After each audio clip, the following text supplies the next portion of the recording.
Okay, सो शुरू करते हैं अपना, दैट इज़ एथिक्स का 9th क्लास है ये। सो सबसे पहले इसमें हम बात करेंगे what is aptitude. So basically aptitude होता है इनबॉर्न, मतलब जन्म से या फिर कहें तो नेचुरली एक ऐसी एबिलिटी या क्षमता या कैपेसिटी किसी पर्सन की to do certain kind of work. This is work, तो कुछ काम करने की क्षमता। जैसे कि मैं नेचुरली थोड़ी सी आर्ट में एंड ड्राइंग वगैरह में अच्छी हूँ, तो उसको मैं कहूँगी मेरा एप्टीट्यूड है। So aptitude is like a inborn ability या फिर कहीं तो capacity to do certain kind of work naturally. Intelligence वहीं पे क्या होता है, इट इज़ लाइक अंडरस्टैंड या know the various complex ideas. इसमें बेसिकली हम समझते हैं, सीखते हैं कॉम्प्लेक्स आइडियाज़ को, हमें नेचुरली नहीं आता। So this is intelligence. अगर बात करें एप्टीट्यूड इंटेलिजेंस में और क्या डिफरेंस है, तो देखिए एप्टीट्यूड एक लिमिटेड होता है, आपके पास लिमिटेड स्किल्स हो सकते हैं, लेकिन इंटेलिजेंस ब्रॉड है, आप बहुत कुछ लाइफ में सीखते हैं। एप्टीट्यूड एफर्टलेस है, मतलब ज़्यादा आपको एफर्ट नहीं निकालने पड़ते इतने, लेकिन इंटेलिजेंस इज लाइक आपको बहुत ज़्यादा एफर्ट लगाना ही पड़ता है, अपने आप को ट्रेन करना पड़ता है। ऑर्डिनरी एप्टीट्यूड जो है वो ग्रो नहीं करता है, मतलब खुद से नहीं करेगा, ऑफकोर्स लर्न करेंगे किसी चीज़ को और ज़्यादा प्रैक्टिस करेंगे तो करेगा। इंटेलिजेंस तो ऑफकोर्स सिर्फ और सिर्फ लर्निंग से ही ग्रो करता है, ठीक है। तो this is aptitude and intelligence. Now UPSC ask नहीं करती है डिफरेंस, तो बस समझना ज़रूरी था। नाउ स्किल, एबिलिटी और एप्टीट्यूड में क्या डिफरेंस है। स्किल एक लर्नड थ्रू प्रैक्टिस और एक्सपीरियंस से सीखी गई चीज़ है, तो उसको अपना पास्ट कह सकते हैं। एबिलिटी होता है to using the skills in practice, इसको हम प्रेजेंट कह सकते हैं। एंड एप्टीट्यूड का मतलब होता है forward looking, ability to do in future, कि मैं इसको अब बाद में भी कर पाऊंगी, ठीक है। Aptitude, so skill, ability and aptitude. Skill जो लर्न करी एक्सपीरियंसेस के थ्रू, एबिलिटी जिसको यूज़ करना उन्हीं स्किल्स को, एप्टीट्यूड जो फॉरवर्ड लुकिंग है, जो क्षमताएं मैं आगे फ्यूचर में कर पाऊंगी। कुछ फाउंडेशनल वैल्यू सीख लेते हैं। सबसे पहला है ऑनेस्टी, बीइंग ट्रुथफुल, लाइक जैसे कि युधिष्ठिर था, मतलब जो आपसे अगर जो भी पूछा जाए उसका सच सच आंसर देना, दैट इज़ लाइक ऑनेस्टी। इसमें नॉर्म्स फॉलो करते हैं हम, नॉट नेसेसरली मॉरल्स नहीं। नॉर्म्स का मतलब है सच बोल रहे हैं, लेकिन सच हो सकता है कि वो पूरा ना हो, आधा सच हो, जैसे कि युधिष्ठिर ने बोला था, वो मतलब नहीं करता। इंटीग्रिटी की बात करें तो ये फॉलो करती है वैल्यूज़ एंड मॉरल्स को। When no one is watching, कोई नहीं देख रहा, तब भी आप ऑनेस्ट हो, तब भी आप सच बोल रहे हो, तब भी आप एक्स्ट्रा सच बोल रहे हो। अपहोल्ड करता है वैल्यूज़ को, टेम्पटेशंस को, टेम्पटेशंस के दौरान बुरी हालात है तब भी आप अपनी वैल्यूज़ को नहीं छोड़ रहे हो। ऑनेस्टी होगी, ऑफकोर्स ऑनेस्टी एक से 2-3 स्टेप आगे हमारी इंटीग्रिटी आती है, तो जिस पर्सन में इंटीग्रिटी है वहाँ ऑनेस्टी भी है। पब्लिक इंटरेस्ट को आप पर्सनल इंटरेस्ट से ऊपर रख रहे हो। Example, transparency during budget cuts, budget आ रहा है, बजट में कितना पैसा गया, तो इस चीज़ में ट्रांसपेरेंसी आप रख रहे हो, तो एक तरीके से कोई आपको कह नहीं रहा, कोई पूछेगा तो आप सही सही जवाब दे दोगे, वो ऑनेस्टी है। लेकिन बिना कहे आप उसको सही सही लोगों तक दिखा रहे हो, दैट इज़ योर इंटीग्रिटी। समझते हैं, यहाँ पे लिखते चलना है। Third, objectivity. ऑब्जेक्टिविटी का मतलब क्या होता है कि मेरिट बेस्ड डिसीजंस और फिक्स क्राइटेरिया। आपको डिसीजन मेरिट बेस्ड लेना है, फैक्ट को देख के लेना है, फिक्स्ड क्राइटेरिया से लेना है। एक तरीका होना चाहिए कि क्या क्राइटेरियाज आपने ध्यान में रखे जब आपने डिसीजन लिया, चाहे वो टेंडर देने में हो या फिर कोई और decision. Being fair and impartial, fair रहना है, डिसीजन ले रहे हैं है ना, दो चीज़ों में से एक चूज़ करना, तो उसके तहत आपको फेयर भी रहना पड़ेगा, इम्पार्शियल भी, किसी की तरफदारी नहीं करनी है। Reason and well informed decision लेना है। रीजन, लॉजिकल रीजनिंग या फिर तो लॉजिकल रैशनलिज्म भी इसको कहते हैं ना, सब समझा था हमने, इसको भी लिख लेना है साथ साथ, तो वो आपको यहाँ पे करना है। लॉजिकल रैशनलिज्म, लॉजिकली सोच के, लॉजिकल या फिर कहते हैं लॉजिक ड्रिवन रिफॉर्म या लॉजिक ड्रिवन डिसीजन आपको लेना है रीज़न से। डिसीजंस बेस्ड ऑन फैक्ट्स और नॉट प्रेजुडाइज, मन में क्या आया, ट्यूशन से, अनफेयर तरीके से, फेवरेटिज्म, नेपोटिज्म से कोई डिसीजन नहीं लेना है। और इग्नोर नहीं करना है इन कन्वीनियंट फैक्ट्स को। एग्जाम्पल, वैक्सीन, किससे और क्या हो सकता है अगर मैंने डिसीजन लिखा, तो उसके इनकन्वीनियंट फैक्ट्स को भी मुझे ध्यान में रखना है, फॉरवर्ड लुकिंग रहना है। तो दिस इज और अबाउट ऑब्जेक्टिविटी, कि मेरिट बेस्ड डिसीजन लेंगे अपनी मर्जी से नहीं। इम्पार्शियलिटी, इम्पार्शियलिटी का मतलब होता है इक्वल ट्रीटमेंट, कि आप सबको इक्वली ट्रीट कर रहे हो।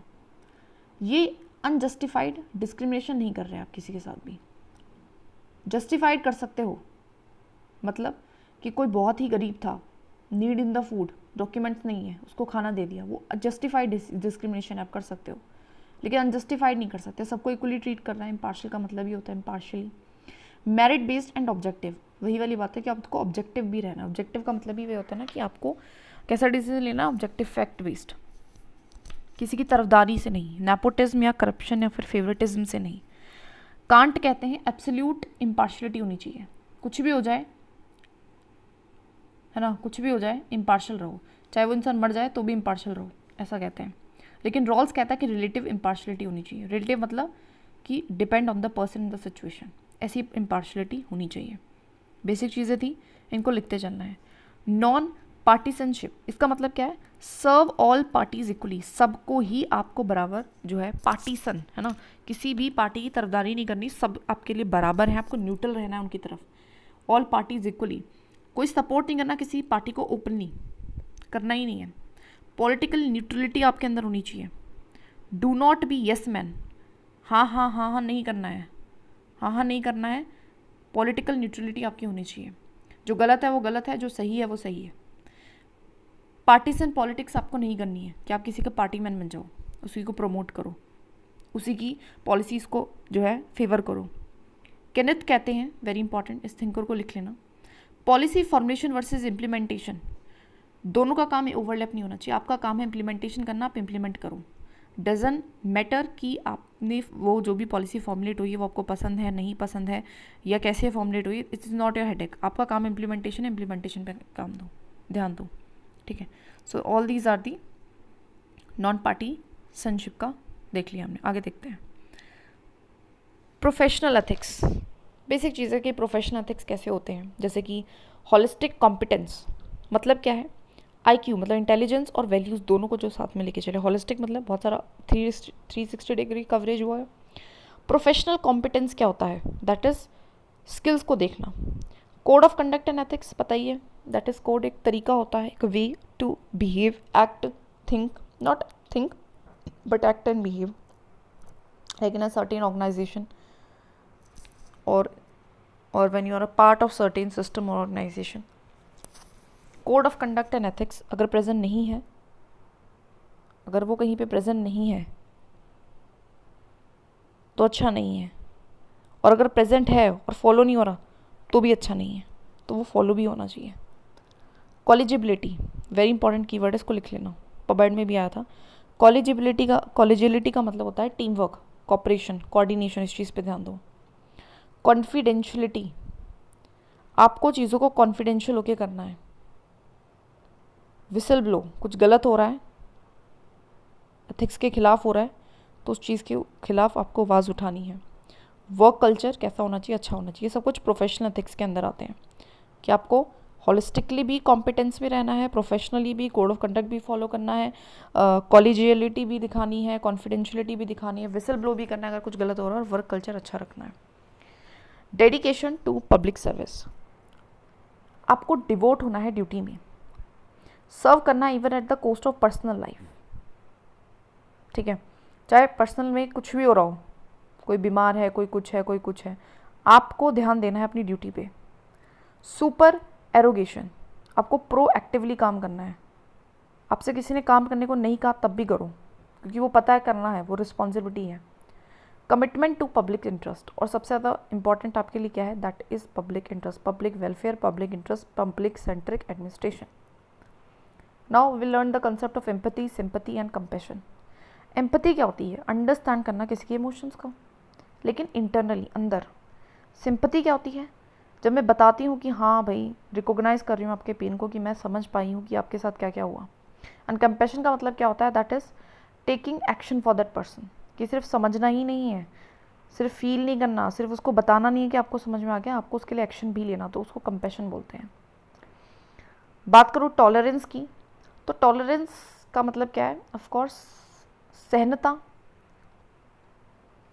यूनिटी इन डाइवर्सिटी, भिन्न भिन्न लोग हैं, language, religion, caste, culture, traditions, बहुत सारे बेसिस पे, रीजन के बेसिस पे, तो उस चीज़ में आपको डाइवर्सिटी, उस डाइवर्सिटी में आपको यूनिटी लानी है। प्लूरलिस्टिक डाइवर्सिटी की बात करें कि प्लूरल लोग हैं, प्लूरलिज्म है सोसाइटी में, रिस्पेक्ट करना है अपने उस डाइवर्सिटी को, रिस्पेक्ट करना है डिफरेंट कल्चर्स को, लैंग्वेजेस को, रिलीजन को, ब्रदरहुड लाना है, living together peacefully, oneness of being लानी है, जो हमारा सूफिज्म कहता है, वननेस ऑफ बीइंग लानी है। प्रिजर्वेंस, प्रिजर्वेंस बहुत इंपॉर्टेंट है, पीवाईक्यू में भी आया हुआ है। प्रिजर्वेंस का मतलब होता है persistent in adversity for a goal. मतलब क्या है कि जैसे कि मेरा एम है टू क्रैक द यूपीएससी 2026, तो चाहे कितने ही लाइफ में अप डाउन आए, कुछ भी हो, कितना ही टाइम लगे, मेरा फोकस हिलना नहीं चाहिए, मुझे परसिस्टेंट होके काम करते रहना पड़ेगा, मुझे नेवर गिव अप वाला एटीट्यूड रखना पड़ेगा, मुझे रेजिलियंस होना पड़ेगा to overcome the obstacles. Resilience का मतलब क्या होता है कि चाहे कितना ही आप गिर जाओ, चाहे मेरे टेस्ट में 10 भी आ जाए ना मार्क्स, तो भी मुझे उसको बेटर करके 100 तक लाना है। तो वो मेरा खुद का एक तरीका है, इसको ही कहते हैं प्रिजर्वेंस। प्रिजर्व कर लिया है मतलब एक तरीके से मैंने उस गोल को। कमिटमेंट होना टू वैल्यूज़। लॉयल्टी, लॉयल्टी का मतलब क्या होता है? कमिटेड होना public interest, values and laws से। कॉन्फ्लिक्ट ऑफ इंटरेस्ट यहाँ पे नहीं होता है, आप लॉयल हो किसी के प्रति, किसी इंसान के, किसी सिस्टम के, किसी मिनिस्ट्री के। Build the trust and credibility, लोगों का भी एक ट्रस्ट आपके अंदर आता है, क्रेडिबिलिटी आती है। नॉट लाइक भीम, लेकिन भीम की तरह, भीमा की तरह, सॉरी नॉट भीम, भीषण, दैट इज़ एक था ना, दैट इज़ वाइट कलर के कपड़े जो पहनते थे, भीष्म, भीष्म की तरह नहीं, लेकिन जैसे महाभारत में, वो नेगेटिव लॉयल्टी है, वो गलत काम भी कर रहा है, लेकिन वो कह रहा है कि पॉजिटिव लॉयल्टी होनी चाहिए, इंसान को काम भी सही रखना है और उसके लिए उसको लॉयल रहना है। एग्जाम्पल, पुलिस जो है वो अपहोल्ड कर रही है रूल्स को, चाहे वो लाइक करती हो नहीं करती हो, तो क्यों? क्योंकि पुलिस मैन की एक क्या है, लॉयल्टी है towards his laws,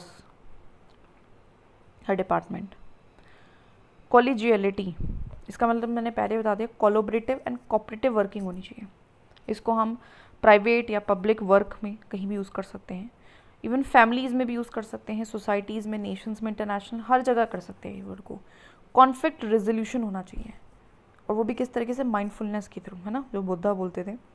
कॉलेजियलिटी, cooperation and coordination, very important, वरना सिस्टम कोलैप्स कर जाएगा, काम नहीं हो पाएगा। पॉजिटिव रिलेशन होना चाहिए विद कोलीग्स के साथ, जिसके साथ आप काम कर रहे हो तो अच्छा रिलेशन हो। गुड वर्क कल्चर, इससे वर्क कल्चर भी अच्छा आएगा, सब लोग इकट्ठा रह के काम कर पा रहे हैं। एंड प्रोफेशनलिज्म आएगा, स्पेलिंग को माइंड मत कीजिएगा। दैट्स इट, पूरा ये हो गया है वीडियो, इसको अच्छे से देखना है और जो भी कीवर्ड्स आए हैं उसको लिखना है।